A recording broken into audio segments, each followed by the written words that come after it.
ይስጥልን ውድ ኢትዮ ከረንት የዩቲዩብ ገጽ ተከታዮችና አድማጮች እንደምን አላችሁ? ለዕለቱ የተመራረጡን አርዕስተ ዜና ወደ እናንተ ይዘን ቀርበናል።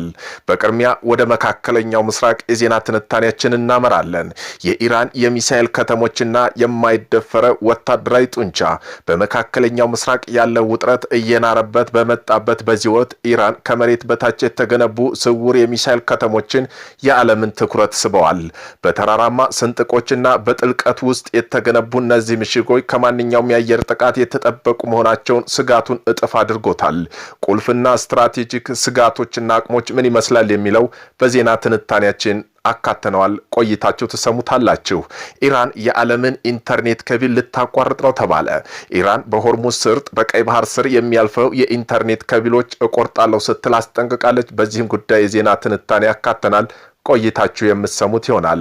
የአሜሪካው ፕሬዝዳንት ትራምፕ አዲሱ የኢራን መንፈሳዊ መሪ ወይ ሞተዋል ወይ በጽኑ ታመዋል ሲሉ ተናገሩ። የአሜሪካው ፕሬዝዳንት ዶናልድ ትራምፕ በፍሎሪዳ በተካሄደው የኢኮኖሚ ጉባኤ ላይ ባደረጉት ንግግር የኢራን መንፈሳዊ መሪ በሕይወት ስለመኖራቸው ጥርጣሬ እንዳላቸው ገልጸዋል።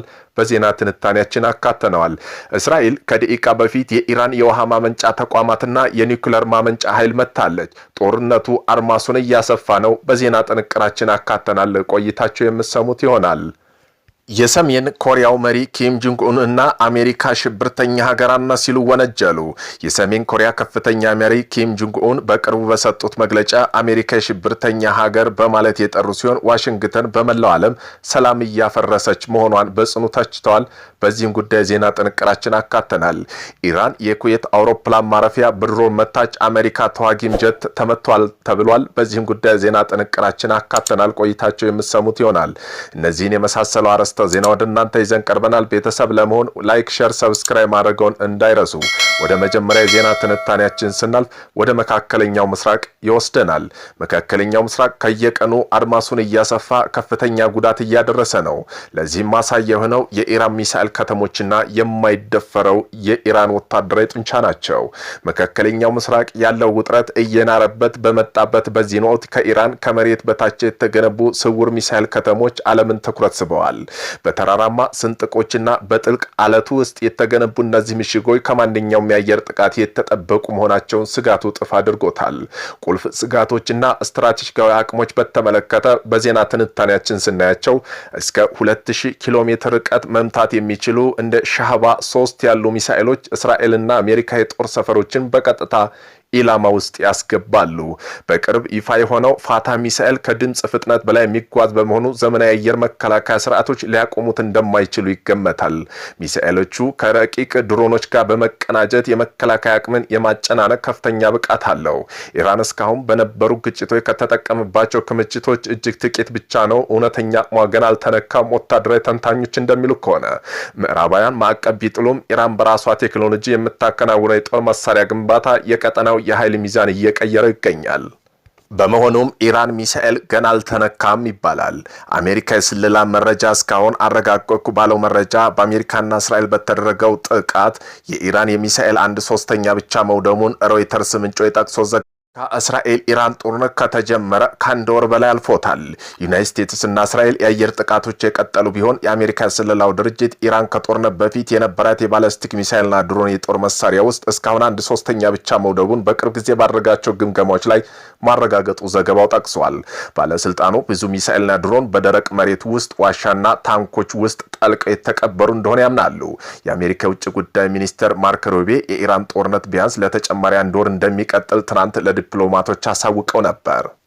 ነገር ግን ጦርነቱም አሁን አድማሱን እያሰፋ ነው። እስራኤል ከደቂቃ በፊት የኢራን የውሃ ማመንጫ ተቋምና የኒውክሌር ማመንጫ ኃይል መታለች። ኢራን በውሃ እጥረት የምትሰቃይ ሀገር መሆኗ ይታወቃል። ከነዚህ በተጨማሪም የኢራን የብረታ ብረት ፋብሪካ በአሜሪካ እስራኤል ጥቃት ዛሬ ወድሟል። ኢራን ይህን ተከትሎ የአሜሪካ የጦር ቤዝ ያለባቸው ሁሉም ሀገራት የብረታ ብረት ፋብሪካ ላይ ጥቃት እንደምትፈጽም ዝታለች።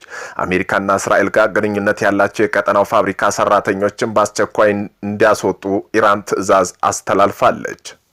የአሜሪካው ፕሬዝዳንት ትራምፕ አዲሱ ኢራን መንፈሳዊ መሪ ወይንም ሞተዋል ወይም በጽኑ ታመዋል ሲሉ ተናገሩ። የአሜሪካው ፕሬዝዳንት ዶናልድ ትራምፕ በፍሎሪዳ በተካሄደ ኢኮኖሚ ጉባኤ ባደረጉ ንግግር የኢራን መንፈሳዊ መሪ በሕይወት ስለመኖራቸው ጥርጣሬ እንዳላቸው ገለጹ። ትራምፕ አዲሱ የኢራን መንፈሳዊ መሪ ወይ ሞተዋል ወይ በጣም አሰጊ ሁኔታ ውስጥ ናቸው ብለዋል። ሙትጃቢን ካሚሊ ለረጅም ጊዜ ያለመታየታቸው ለዚህ ማሳያ መሆኑን ጠቁመዋል። በሌላ በኩል ትራምፕ የኢራን ባለስልጣን እሳቸው የሀገሪቱ መንፈሳዊ መሪ እንዲሆኑ በውስጥ መስመር ጥያቄ ያቀርበውልኛል ሲሉ ቢናገሩም ኢራን አብዮታዊ ዘብ ፕሬዝዳንቱ ሸታም ናቸው በማለት አስተባብለዋል። ይህ በእንዲህ እንዳለ አሜሪካ ልዩ መልእክተኛ ዊትኮፍ ከኢራን ጋር የሰላም ስምምነት ለመድረስ በዚህ ሳምንት ድርድር እንደሚጀምሩ ይጠበቃልም ሲሉ ገልጸዋል። ኢራን በሆርሙዝ መስርጥ ወይም መስመር በቀይ ባህር ስር የሚያልፈውን ኢንተርኔት ኬብሎች እቆርጣለሁ ስትል አስጠንቅቃለች። ከዓለም አቀፉ የኢንተርኔት ፍሰቱ 95 እስከ 97% በመቶ የሚሆነው በሳተላይት ሳይሆን በባህር ወለል ስር ከ1 እስከ 2 ሜትር ተቀብረው የሚገኙ የፋይበር ኦፕቲክ ኬብሎች አማካኝነት የሚጓዝ ነው። የባንክ ዝውውሮች፣ አክሲዮን ግብይቶች፣ የክላውድ ኮምፒውተር አገልግሎቶች፣ እያንዳንዱ የፋይናንስ ገበያ የሚያስተሳስረው የመረጃ ፍሰት በሙሉ እነዚህ ኬብሎች ላይ የተመሰረቱ ናቸው። እነዚህ ሁሉ ኬብሎች የተዘረጉት በአሁኑ ወቅት የኢራን አብዮታዊ ዘብ ጥበቃ ኃይል ወይም IRGC መተላለፊያ ክፍያ ዩዋን ገንዘብ የሚያሰባስቡበት ጥልቅ በሌለው ባህር ወለል ላይ ነው። እነዚህ ተራ ክልል መስመሮች አይደሉም። እስያ፣ አውሮፓ፣ መካከለኛው ምስራቅ፣ አፍሪካ የሚያገናኘው የዓለም አቀፍ ዲጂታል ንግድ የጀርባ አጥንቶች ናቸው። የኢራን አብዮታዊ ጥበቃ ጓድ ወይም IRGC መጋቢት 28 ቀን ባወጣው መግለጫ ጥቃቱ የሚቀጥል ከሆነ በሆርሙዝና ቀይ ባህር ያሉ ስልታዊ መሰረተ ልማቶች አይማሩም፣ አንተዋቸውም ሲሉ ተናግረዋል። የሰሜን ኮሪያው መሪ ኪም ጆንግ ኡን አሜሪካን የሽብርተኛ ሀገር ናት ሲሉ ወነጀሉ። የሰሜን ኮሪያው ከፍተኛ መሪ ኪም ጆንግ ኡን በቅርብ በሰጡት መግለጫ አሜሪካ የሽብርተኛ ሀገር ቴሮሪስት ስቴት በማለት የጠሩ ሲሆን ዋሽንግተን በመላው ዓለም ሰላምን እያደፈረሰች መሆኗን በጽኑ ተችተዋል። መሪ አክለውም አሜሪካ በዓለም ዙሪያ የምታደርገው ጣልቃ ገብነት ወታደራዊ እንቅስቃሴ ለዓለም አቀፍ ሰላምና ደህንነት ትልቅ ስጋት እየሆነ መምጣቱን ገልጸዋል። ይህ የኪም ጆንግ ኡን ጠንካራ መግለጫ የመጣው የፒዮንግያንግና ዋሽንግተን መካከል ያለው ዲፕሎማሲያዊ ውጥረት በከፍተኛ ሁኔታ በጨመረበት ወቅት ነው። ሰሜን ኮሪያ አሜሪካ በኮሪያ ልሳነ ምድር የምታደርገው ወታደራዊ ልምምድ የምትጥለው ማዕቀብ እንደ ጠብጫሪነት የምትመለከተው በተደጋጋሚም ስትገልጽ ቆይታለች። አሁን የቀረበው ክስም በሁለቱ ሀገራት መካከል ያለው ግንኙነት ይብለጥ ወደ ከፋ ደረጃ ሊያሸጋግረው እንደሚችል የጂኦፖለቲክ ባለሙያ ስጋታቸው እየገለጹ ይገኛሉ። በመሪው ንግግራቸው በወቅቱ አሜሪካ የራሷ ጥቅም ለማስጠበቅ ስትል የተለያዩ ሀገራት ሉዓላዊነት እየጣሰች እንደሆን ይህ ድርጊትም በታሪክ ታይቶ የማይታወቅ የሰላም መደፍረስ እያመጣ መሆኑን አስረድተዋል። ይህ ንግግር ሰሜን ኮሪያ የኒውክሌርና ሚሳኤል አቅሟን እያሳደገች ባለችበት ወቅት መሰማቱ በምስራቅ እስያ ቀጠና ያለው የኃይል ሚዛንና የጸጥታ ሁኔታ ይብለጥ አሳሳቢ እንደሆነ አድርጎታል። ኢራን የኩዌት አውሮፕላን ማረፊያ በድሮን መታች። አሜሪካ ተዋጊ ጀትም ተመቷል።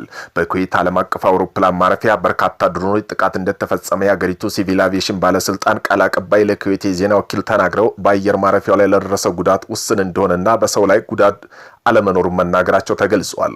ጉዳት የደረሰው በአየር ማረፊያ ራዳር ስርዓት ላይ እንደሆነ ሮይተርስ የዜና ወኪል ጠቅሶ ዘግቧል።